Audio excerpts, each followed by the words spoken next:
The bridge of the eternal dawn was silent, except for the soft hum of machines.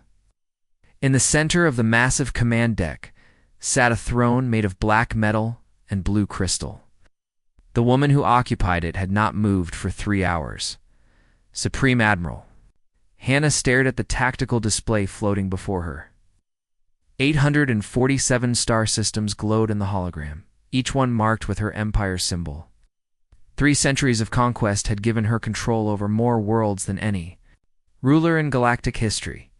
Yet as she looked at her vast domain, she felt nothing. Her pale skin showed no signs of age despite her 300 years of life. Cybernetic implants along her spine and behind her ears kept her body young and her mind sharp. Her long black hair was pulled back in a simple military style. She wore a dark blue uniform with no decorations except for the small silver star that marked her as Supreme Commander.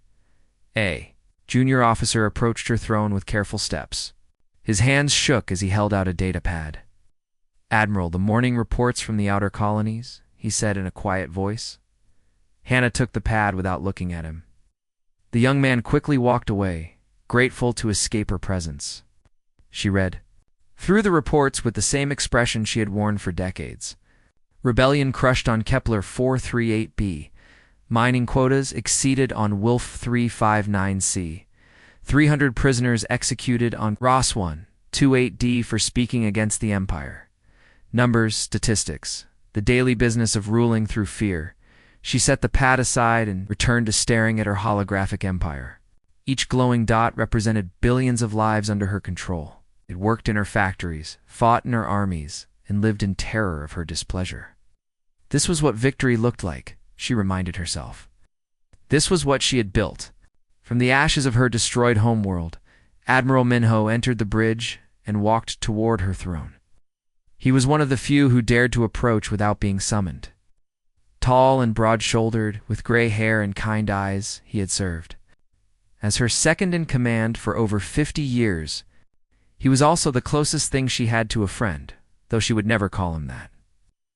"The coalition ambassadors are requesting another meeting," Minho said as he stopped beside her throne. "Let them request," Hannah replied without looking at him. "We have nothing to discuss." They're offering to surrender 12 core worlds in exchange for protection of civilian populations. Hannah finally turned her head toward him. Her dark eyes were cold as space itself. They had their chance for mercy. They chose war instead. Minho nodded, but did not leave. After 30 years of working together, he could read her moods better than anyone. "You seem troubled today." "I am never troubled," Hannah said. "Trouble is for those who doubt their purpose." But even as she spoke the words, she knew they were not entirely true. Lately, something had been eating at her thoughts. A strange emptiness that victory could not fill. She had conquered most of the known galaxy. Her enemies fled at the mention of her name. Her technology was superior to any other species. So why did she feel so hollow inside? The answer came to her in dreams that she tried to forget. Of her homeworld before the invasion, her younger sister laughing in their family's garden, her parents reading stories by the fireplace. The man she had loved before betrayal taught her that love was weakness. Hannah stood from her throne and walked to the massive window that showed the stars beyond. Status report on the human mercenaries. Minho consulted his own datapad. Intelligence suggests the coalition has hired approximately 50,000 human fighters. Most are former military from their recent civil wars. They're equipped with primitive, kinetic weapons and outdated armor. "Humans," Hannah said, with something that might have been amusement.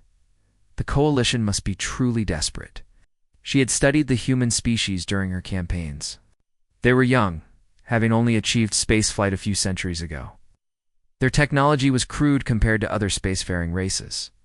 They still used chemical explosives and metal projectiles in an age of energy weapons and plasma shields. Their ships were slow and inefficient. Their tactics were predictable. Most importantly, they were emotional creatures who let feelings cloud their judgment.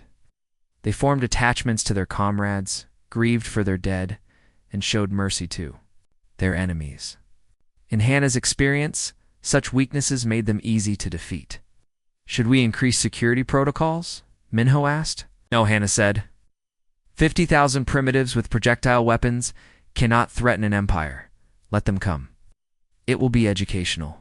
For our younger officers, to see how inferior species fight when they're desperate, she returned to her throne and activated her personal communication system. Within moments, the faces of her regional commanders appeared on screens around the bridge. 12 admirals commanding fleets across the galaxy awaited her orders. Coalition has hired human mercenaries, she announced. I want reports on any human activity in your sectors. Capture them alive when possible. I'm curious to study their methods before we eliminate them. One of the admirals, a reptilian creature from the vegan system, spoke up. Supreme Admiral, our intelligence suggests these humans are veterans of their homeworld conflicts. They may be more dangerous than their technology suggests. Anna's expression did not change. Admiral Cume, she's saying that creatures who still fight with metal bullets pose a threat to ships that can destroy planets? No, Supreme Admiral. I was merely noting that. Then note this instead, Hannah interrupted. Any commander who cannot handle primitive humans will be replaced by someone who can. Is that clear? 12 voices answered in unison. Yes, Supreme Admiral. She ended the communication and leaned back in her throne. The bridge crew returned to their duties, working quietly to avoid drawing her attention. This was how it had been for decades. Orders given, orders followed, enemies crushed. Territory expanded. Yet as Hannah looked out at the stars, she felt that strange emptiness growing stronger. She had everything a conqueror could want. Power beyond measure. Technology beyond imagination. Victory after victory stretching back through the centuries, but she ruled alone. She had made sure of that after her homeworld fell. Love was weakness. Trust was vulnerability. Compassion was a luxury that conquerors could not afford. She had learned these lessons in blood and fire, and they had served her well. So why she? Wondered, did victory taste like ash in her mouth? Why did each new conquest feel more hollow than the last? Why did she sometimes dream of the woman she used to be before the universe taught her that only strength mattered? The questions bothered her more than she would admit. Soon the humans would arrive, and she would have a distraction from such pointless thoughts. It would be good to have an enemy again, even one so pathetically owotic. She had no way of knowing that among those hired mercenaries was a man who would change everything. A broken soldier named Taiwan who carried his own scars and had learned his own hard lessons about loss and survival. The Empress of the Void sat on her throne, ruler of 847 worlds, and waited for a war that would become something entirely different. Something that would force her to remember what she had chosen to forget long ago, outside the great ship. The stars burned cold and distant, keeping their secrets about the future that was racing toward them all. The escape pod hit the surface of Zarian 7 like a meteor. Metal scraped against rock as it bounced 3 times before sliding to a stop in a cloud of dust and smoke. Oh. For several minutes, nothing moved. Then the emergency hatch blew open with a loud bang. Taiwan crawled out of the wreckage, coughing and bleeding. His left arm hung at a wrong angle, and his head felt like someone was hitting it with a hammer. The taste of blood filled his mouth. Through the smoke, he could see the burning remains of his ship falling like stars across the dark sky. The Coalition cruiser Defiant was gone.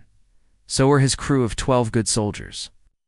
So was his payment for the job. So was his way off this rock. He sat on the ground beside the ruined escape pod and took inventory.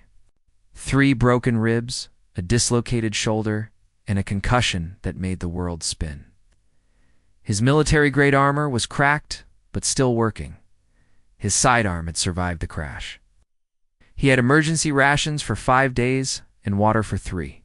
Most people would have activated the distress beacon and waited for rescue. Tywin looked at the beacon in his hand for a long moment, then threw it as far as he could into the darkness. Rescue would mean extraction to Coalition space, a medical discharge, and a pension that would let him drink himself to death in some quiet corner of the galaxy. He had tried that path once before. After Mars fell and his family died, he had spent 2 years at the bottom of a bottle. It had not brought them back or made the pain go away. If he was going to die, he decided. It would be doing something useful. Zarian 7 was an industrial moon orbiting a gas giant in the Kepler system. The Empire used it to process rare metals needed for their ships and weapons. According to his mission briefing, 15,000 workers lived here under guard by 200 Imperial soldiers. The workers were mostly prisoners and refugees. From conquered worlds, Taiwan set his shoulder with a sharp pole that made him see stars.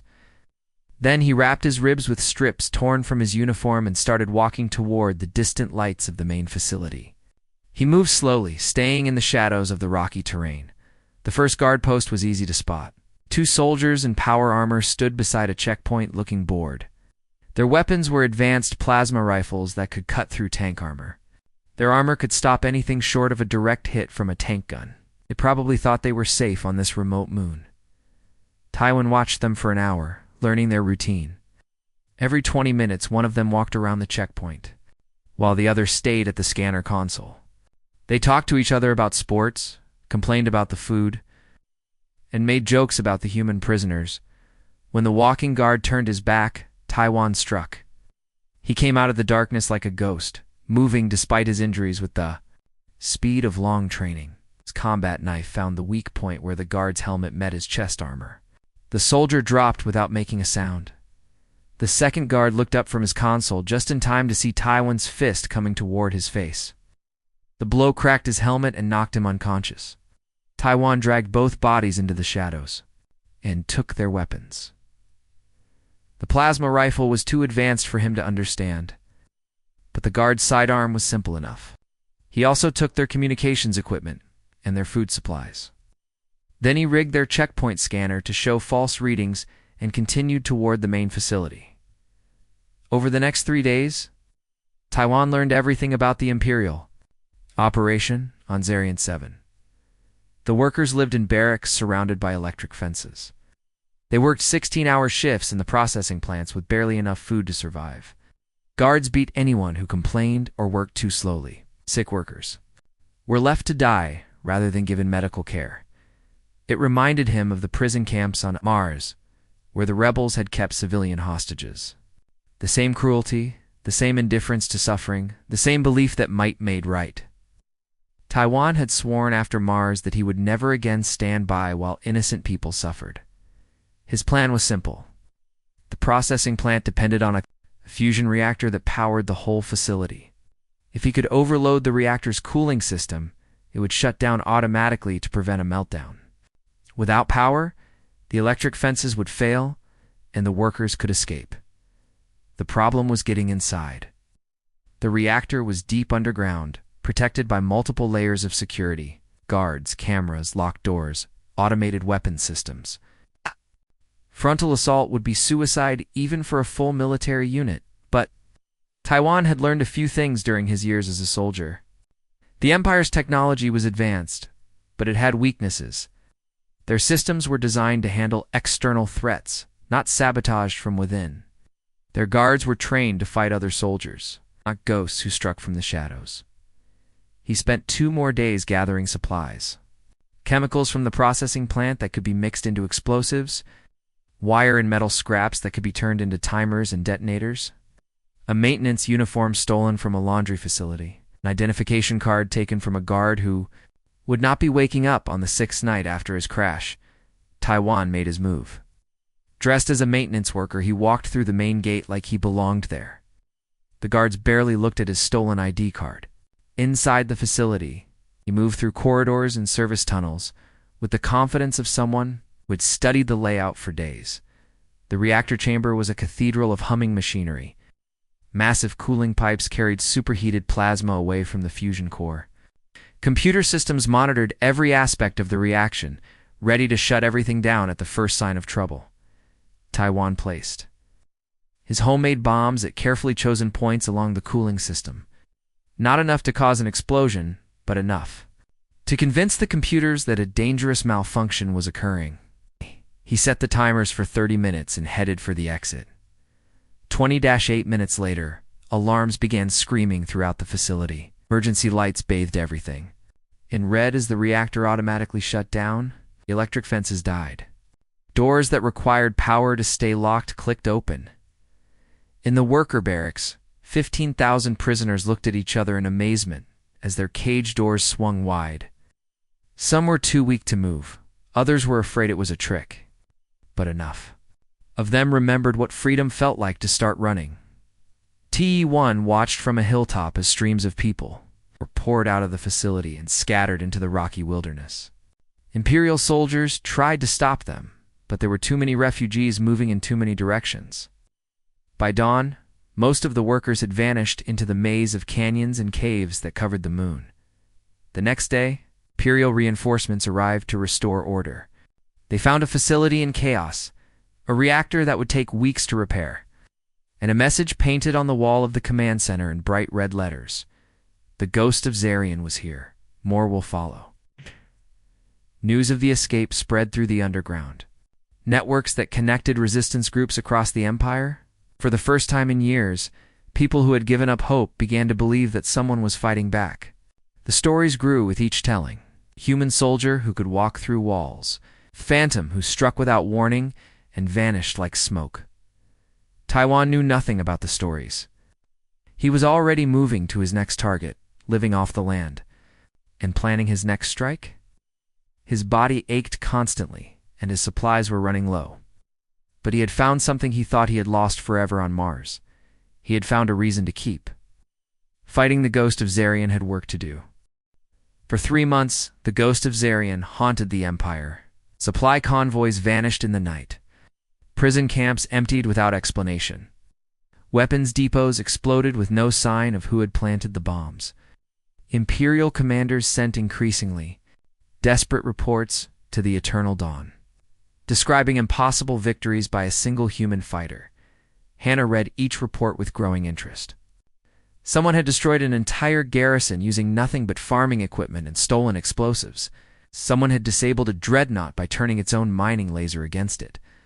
Someone had broadcast messages of hope across 12 star systems, always staying one step ahead of her hunters. The most recent message had been the boldest yet. The human had somehow infiltrated her most secure facilities to plant transmission devices throughout the fleet. His words echoed through every ship and station in her armada. Supreme Admiral Hannah, I request a meeting. Choose the place and time. I will come alone and unarmed. We need to talk about ending this war. Her admirals called it madness. Admiral Minho suggested it was a trap. The intelligence officers insisted no single person could have accomplished what the reports described. But Hannah found herself curious about this. Ghost of Zarian, who had done the impossible for 3 straight months. She chose the ruins of New Sol as their meeting place. The human colony world had been one of her early conquests, 20 years ago. She had ordered the orbital bombardment personally when the colonists refused to surrender. Now grass grew through the broken streets and trees sprouted from the foundations of destroyed buildings. It would be a perfect reminder of what happened to those who opposed her. The Eternal Dawn arrived at New Sol with a full battle fleet. 300 warships surrounded the dead planet while Hannah descended to the surface with an army of her best soldiers. They expected to find a desperate mercenary with delusions of heroism, ready to make a final stand against impossible odds. Instead, they found a man sitting quietly on a broken swing in what had once been a playground. Taiwan looked older than his 43 years. His brown hair was streaked with gray, and his face was marked by scars from a dozen battles. He wore patched armor that had seen better days and carried no visible weapons. When Hannah's soldiers surrounded him, he did not stand up or show any sign of fear. You came, he said in a calm voice. Hannah studied him from behind her escort of 20 elite guards. She had expected someone larger, more threatening. This man looked like any other worn-out soldier from any other forgotten war. Yet he was the one who had caused her forces so much trouble. You asked for a meeting, she replied. Here I am, thank you. Taiwan gestured to the ruins around them. I chose this place because I wanted you to see what your empire looks like from the ground. Level. Hannah followed his gaze across the broken playground. Rusted swings moved gently in the breeze. A faded mural on a crumbling wall showed children playing under bright suns. Wildflowers grew through cracks in the concrete where families had once walked. This is what victory looks like, she said. This is what happens when people choose to fight instead of surrender. No, Taiwan said quietly. This is what happens when good people lose hope. He stood up slowly, keeping his hands visible. Even without weapons, her guards tensed. They had read the reports about what this man could do. The families who lived here were farmers and teachers and shopkeepers, Taiwan continued. They had never hurt anyone. But they were afraid of what your empire would do to their children, so they chose to fight. You killed them for being afraid. Anna felt a strange tightness in her chest. I gave them a choice. They could have lived as slaves. As citizens of a greater civilization, Twine looked at her with eyes that had seen too much suffering. When was the last time you walked through one of your own cities without guards? When was the last time someone smiled when they saw you coming? The question hit her harder than she expected. She could not remember the last time anyone had looked at her with anything but fear or hatred. Even her own officers were careful, never to meet her eyes directly. Fear keeps order, she said, but the words sounded hollow even to her. Fear keeps people quiet, Taiwan replied. That's not the same thing. They talked as the sun moved across the sky. Hannah had intended to execute him quickly and return to her ship, but something about this conversation held her attention. Did not try to argue or negotiate or threaten. He simply talked to her like she was a person instead of a title. He told her about his own failures and losses, about the family he had failed to protect on Mars, about the mistakes he had made as a young soldier, about the years he had spent drinking and running from his grief. He spoke without making excuses or asking for pity. In return, Hannah found herself talking about things she had buried for decades. The nightmares that still woke her up, the loneliness that no amount of power could cure. The woman she had been before betrayal taught her that love was weakness. I had a sister, she heard herself saying. Sora, she was 3 years younger than me.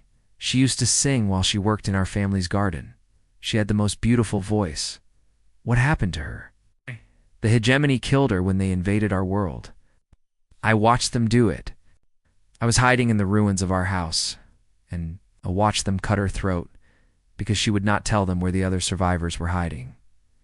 Taiwan was quiet for a long moment. I'm sorry. Sorry does not bring back the dead. No, he agreed, but it reminds us that the dead were people who mattered. That's important. Night fell over the ruined city. Hannah's guards grew nervous as darkness gathered around them, but she dismissed their concerns. For the first time in years, she was having a real conversation with someone who saw her as more than just a weapon to be feared. Why did you come here alone? She asked. Because I wanted you to know that not all humans are afraid of you. Some of us are just tired of watching innocent people suffer. And you think one tired soldier can stop an empire? Taiwan smiled, and she was surprised to see that it was not a bitter smile, but a genuinely warm one. I think one person talking to another person can sometimes do what armies cannot. He stood up and looked at her directly, meeting her eyes without fear or hatred. Supreme Admiral Hannah, I have a proposal for you. What kind of proposal? Let's begin again. Not as enemies, but as people who have both seen too much darkness. Maybe together we can find a way back to the light. Hannah stared at him in the gathering darkness. Part of her wanted to order his execution immediately. Part of her wanted to dismiss his words as the desperate plea of a defeated enemy. But another part, a part she had thought was dead, whispered that maybe he was right. Maybe it was possible to begin again. You're either very brave or very stupid, she said finally. Probably both, Taiwan admitted. But I'm also right, and I think you know it. As her guards escorted him away, Hannah remained in the ruined playground long into the night. The stars burned cold and distant. Around her, the ghosts of New Seoul whispered in the wind. For the first time in 20 years, the Empress of the Void wondered if there might be another way. Hannah returned to the eternal dawn in silence. Her guards expected her to order Taiwan's immediate execution. But instead, she had him placed in comfortable quarters under light security. When Admiral Minho asked for her orders, she told him she needed time to think. That night, she could not sleep. Every time she closed her eyes, she saw the ruined playground, and heard Taiwan's quiet voice asking when someone had last smiled at her approach. She walked the empty corridors of her flagship, past crew members who quickly looked away when they saw her coming. 3 days passed. Hana gave orders, reviewed reports, and commanded her vast empire, but her thoughts kept returning to their conversation. She found herself questioning decisions she had made without thought for years. Why did her soldiers execute prisoners instead of taking them alive? Why did her governors rule through fear instead of earning loyalty? On the 4th day, she made a decision that shocked her command staff. She ordered the release of all political prisoners on 12 worlds, effective immediately. Admiral Minho confronted her in her private chambers that evening. "The other admirals are asking questions," he said carefully. "They want to know if your meeting with the human has affected your judgment." "My judgment is fine," Hana replied, but she knew her voice lacked its usual certainty. "Is it? You've released 50,000 prisoners without explanation. You've canceled 3 planned invasions.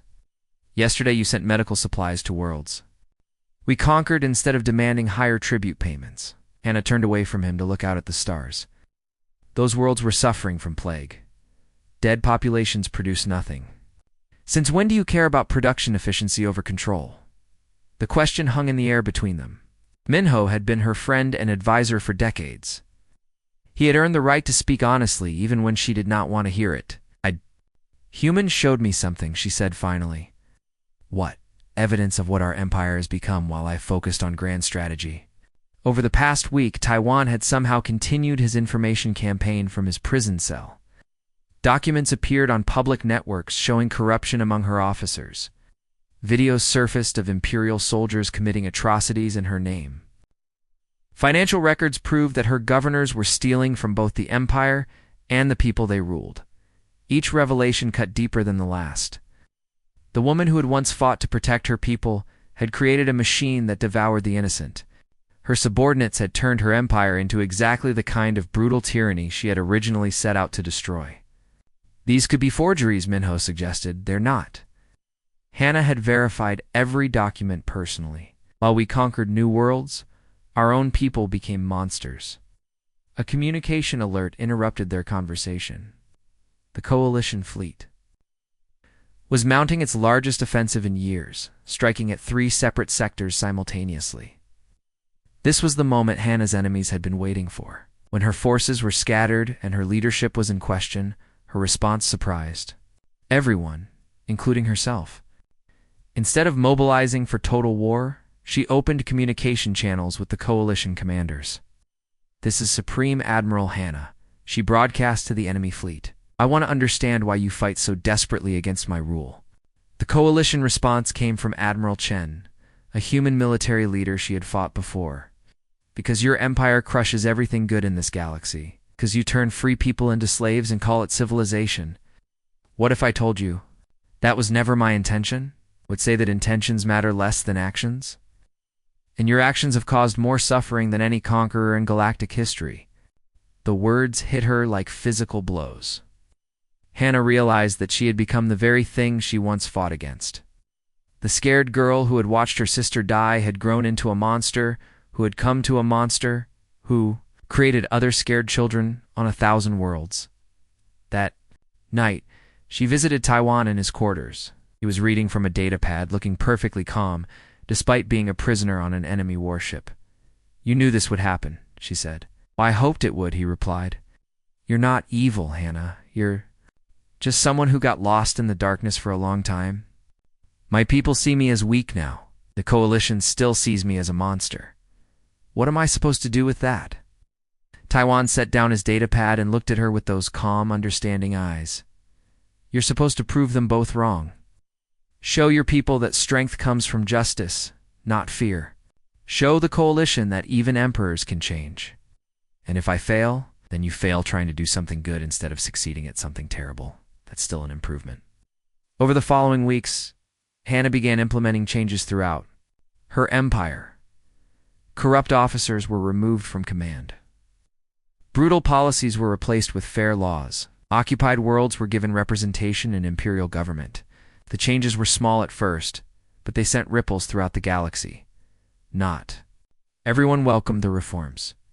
Admiral Kyung, commander of the Fifth Fleet, sent coded messages to other senior officers questioning Hannah's fitness for command. Several planetary governors ignored her new directives and continued ruling through fear than her own staff. Whispers of rebellion grew louder each day. The crisis came when the coalition launched a massive assault on the Vega system. It was clearly a test of Hannah's resolve and her military capabilities. Her admirals expected her to respond with overwhelming force. To remind the galaxy why her empire was feared, instead, Hannah did something unprecedented. She went to the battle personally, not in her massive flagship, but in a small courier vessel with minimal weapons and defenses. She broadcast a message to both fleets as they prepared for combat. "This is Supreme Admiral Hannah. I am requesting a ceasefire so that we can discuss terms for ending this war." The reaction was immediate chaos. Her own admirals demanded explanations. Coalition commanders suspected a trap, but gradually weapons powered down and ships stopped advancing. For the first time in decades, two hostile fleets faced each other without firing a shot. Hannah's message to Taiwan that night was simple. "You were right. I need to begin again. Will you help me learn how?" His response came back within the hour. "I thought you would never ask." The Empress of the Void had finally admitted what she had tried to ignore for 3 centuries. Her empire was built on fear and maintained through suffering. But with help from an unlikely ally, maybe she could build something better from its ashes. The real work was just beginning. Working together was harder than either of them had expected. Hannah was used to giving orders and having them followed without question. Taiwan questioned everything and insisted on protecting civilian lives above all military objectives. Their first joint operation nearly ended in disaster. The crisis was on Altair 4, where local rebels had taken hostages in the capital city. Hannah's instinct was to send in her shock troops and end the situation quickly. Taiwan convinced her to try negotiation first, but the talks dragged on for days while innocent people remained in danger. "Sometimes mercy is slower than justice," Hannah said during one particularly frustrating evening. "Sometimes justice is more important than speed," Taiwan replied. They were sitting in the command center of a coalition diplomatic ship, neutral ground, where both their forces could coordinate. Maps and data screens showed the hostage situation in real time. 43 civilians were being held by desperate rebels who blamed the Empire for their suffering. "These rebels lost their families when my forces conquered their world," Hannah admitted. "They have good reason to hate me." "Hate doesn't justify hurting innocent people," Taiwan said. "But understanding their hate might help us find a solution." The breakthrough came when Hannah offered to meet with the rebel leader personally, without guards or weapons. Her admirals called it suicide. Taiwan called it brave. The rebel leader, a young woman named Gina, whose parents had died in Imperial prison camps, agreed to the meeting. Face to face with someone whose life her empire had destroyed, Hannah felt the full weight of her past actions. Gina's anger was raw and justified. Her demands were simple: justice for the dead and freedom for her people. "I cannot bring back the dead," Hannah said quietly, "but I can try to build a future where no other children lose their parents to empires like mine." The hostages were released peacefully. Gina and her rebels were granted amnesty in exchange for joining the reformed imperial government. It was a small victory, but it proved that cooperation could accomplish what force alone could not. News of their partnership spread throughout the galaxy, creating ripples of hope and fear in equal measure. Some worlds that had fought the Empire for years began to consider peaceful solutions. Others, particularly those who had profited from the old system of fear and oppression, saw the alliance as a threat to their power. The most dangerous opposition came from within Hannah's own forces. Admiral Minho, her oldest friend and most trusted advisor, requested a private meeting 3 weeks after the Altair incident. "The other commanders are losing faith in your leadership," he said without preamble. "They think the human has made you weak." "What do you think?" Hannah asked. Minho was quiet for a long moment. "I think you're trying to become someone different than the woman who built this empire. That's not necessarily bad, but it's dangerous. Empires don't change icily. Maybe it's time for this empire to end." The words surprised them both. Hannah had never spoken them aloud before, but she realized they had been growing in her mind for weeks. Her empire was built on conquest and maintained through fear. Perhaps it could not be reformed, only replaced. And what would take its place? Minho asked. Something better, something that serves people instead of ruling them. 2 days later, Admiral Kuhn made his move. The Fifth Fleet declared independence from Imperial command, claiming that Hannah had been compromised by human manipulation. 3 other fleets joined the rebellion within hours. The galaxy's largest empire was tearing itself apart. Hannah and Taiwan found themselves trapped on a diplomatic station in the Centauri system as loyalist and rebel fleets began fighting in the space around them. The station's shields could not withstand a full military assault, and evacuation ships were being destroyed as soon as they launched. Any ideas? Hannah asked as explosions lit up the darkness outside. Several, Taiwan replied, studying tactical displays with the calm focus she had come to admire. None of them are good. Working with limited resources and no way to call for help, they improvised a solution that neither could have managed alone. Taiwan's knowledge of human engineering helped them turn the station's industrial fabricators into weapons. Hannah's understanding of Imperial technology let them hack into the rebel fleet's communication systems. The key was information warfare rather than direct combat. Instead of trying to destroy the rebel ships, they exposed the corruption and war. Crimes of the officers leading the rebellion, financial records showing stolen funds, video evidence of atrocities, communications proving that the rebels cared more about power than the Empire's welfare. The revelation shattered the rebel coalition. Ships began surrendering or switching sides as their crews learned what kind of leaders they were following. Admiral Kyung's own officers arrested him when evidence surfaced that he had been selling Imperial weapons to slave traders. In the aftermath of the failed coup, with dead ships drifting in space and the Empire's future uncertain, Hannah made a decision that changed galactic history. "I'm stepping down," she announced to the surviving fleet commanders. Not because I was defeated, but because this empire needs to become something new, something that serves all species, not just those with the biggest guns. Her proposal was radical: a galactic council where every world would have representation, where decisions would be made through debate and voting rather than imperial decree. It would be messy and slow and frustrating, but it would be fair. The reaction was explosive. Some admirals accused her of betraying everything they had fought for. Others saw an opportunity to grab power for themselves. A few, like Minho, quietly supported her decision while wondering if it would work. Taiwan's response surprised everyone, including Hannah. When offered a position as the council's first military commander, he refused. "I'm not a politician or an administrator," he said. "I'm a soldier who's good at protecting people. Let me do that job while others figure out how to run things." Instead, he accepted command of the new Peacekeeper Corps, a mixed-species force, dedicated to preventing conflicts rather than winning them. His first recruits came from both sides of the recent civil war. Former enemies who had learned to work together. As Hannah watched him train his new peacekeepers, she realized something had changed between them. Their professional partnership had grown into something deeper, though neither was ready to name it yet. They had both been broken by war and loss. Together they were building something that might heal the galaxy's wounds. The first Galactic Council session was scheduled for 6 months later on the neutral world of Haven. Representatives from 800 worlds would gather to write a new constitution for galactic civilization. It would be the beginning of either a new golden age or the collapse of everything they had worked to build.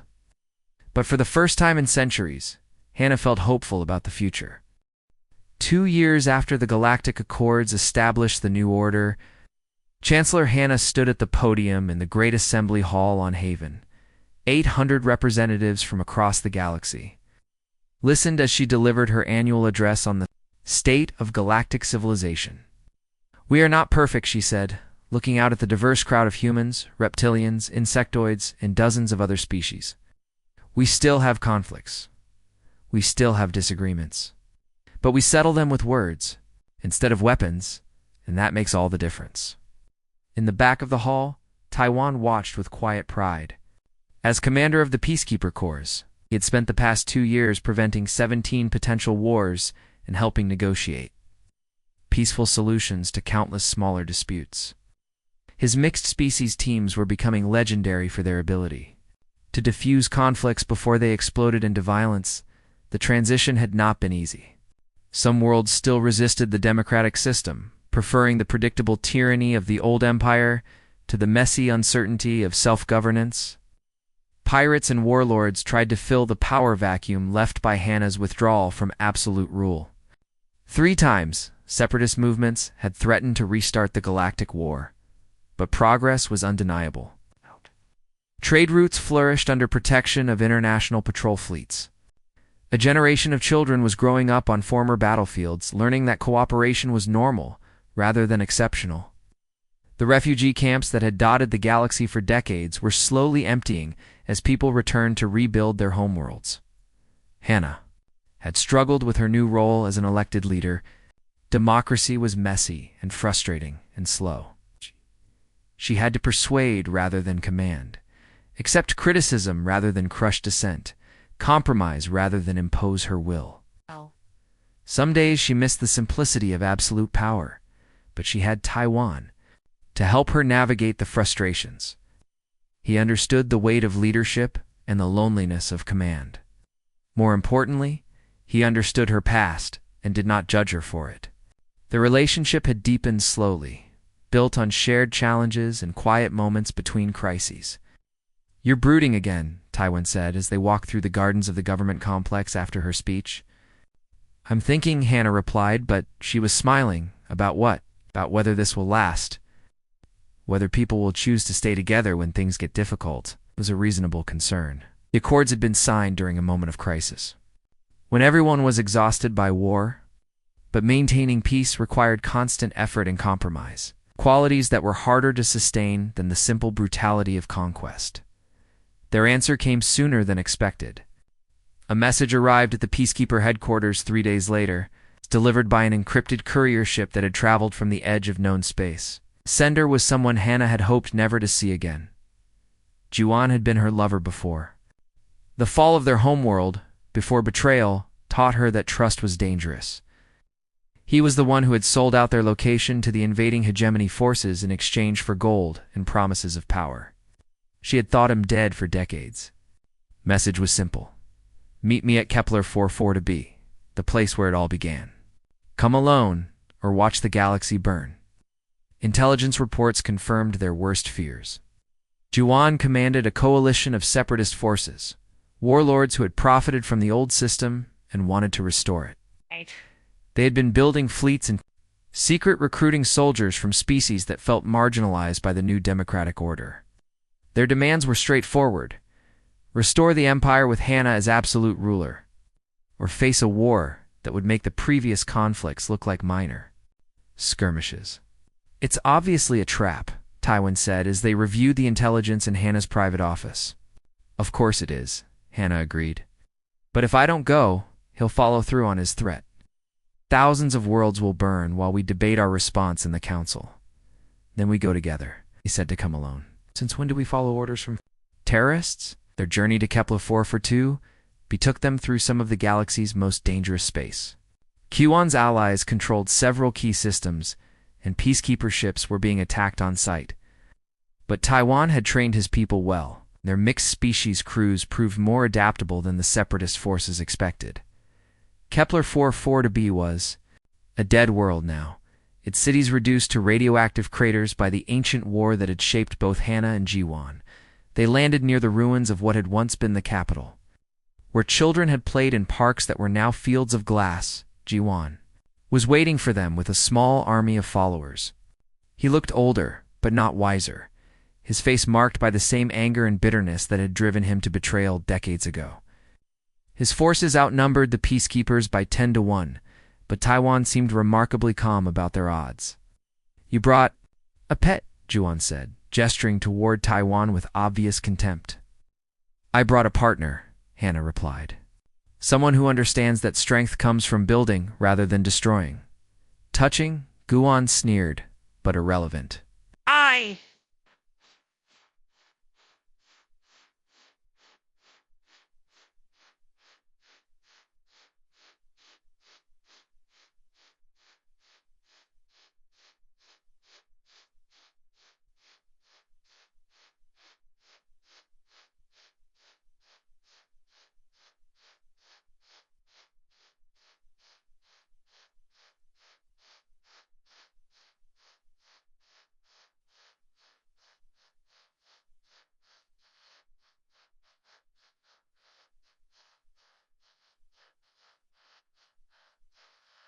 I defied it by ran and that I'm from Fry for I'm from Fry my I've died I've fried the I've I'm five for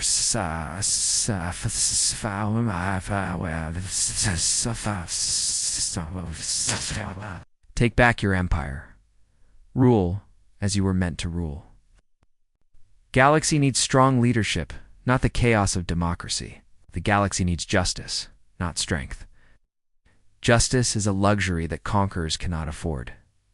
You taught me that, then I taught you wrong. The battle that followed was unlike anything.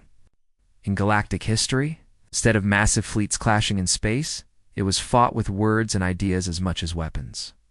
Taiwan's peacekeepers had spent 2 years learning to work with former enemies, and their unity proved more powerful than G1's superior numbers. The key moment came when several of G1's own officers realized what they were really fighting for. These were not soldiers defending their homes or ideals, but mercenaries trying to restore a system that had oppressed their own species. When the truth became clear, entire units switched sides or simply laid down their weapons. In the end, Giwan died as he had lived, consumed by anger and refusing to accept that the universe had moved beyond his narrow vision of power. His death ended the separatist threat, but brought Hannah no satisfaction. He had once been someone she loved before war and loss twisted them both into shapes they barely recognized, standing in the ruins of their childhood world. With the bodies of the fallen around them, Hannah and Taiwan finally spoke the words that had been growing between them for months. "We began again, didn't we?" Taiwan said quietly. "Both of us." Hannah smiled, and for the first time in decades, it was a smile of pure joy rather than cold satisfaction. "Yes, and this time, we're not alone." 6 months later, they were married on a small farming world that had been rebuilt by refugees from a dozen different species. The ceremony was simple, attended not by admirals and politicians, but by ordinary people, whose lives had been touched by their choice to build rather than destroy, as they stood together under alien stars, surrounded by friends who had once been enemies. Hannah realized that she had finally found what had been missing from her empire. Not fear or power or control, but love. Love for Taiwan, love for the community they had helped create, and love for the vast, diverse galaxy that was finally learning to live in peace. The woman who had once ruled through fear now led through hope. The broken soldier had found a family worth protecting in the community of worlds they had helped unite. Together, they looked up at the stars not as territories to conquer, but as homes to guard and futures to nurture. The galaxy still faced challenges. There would always be conflicts to resolve, disasters to overcome, and difficult decisions to make. But for the first time in centuries, those challenges would be met by people working together rather than armies bent on destruction. The age of empires was ending. The age of cooperation had begun, and love, as it always did, had shown them the way home.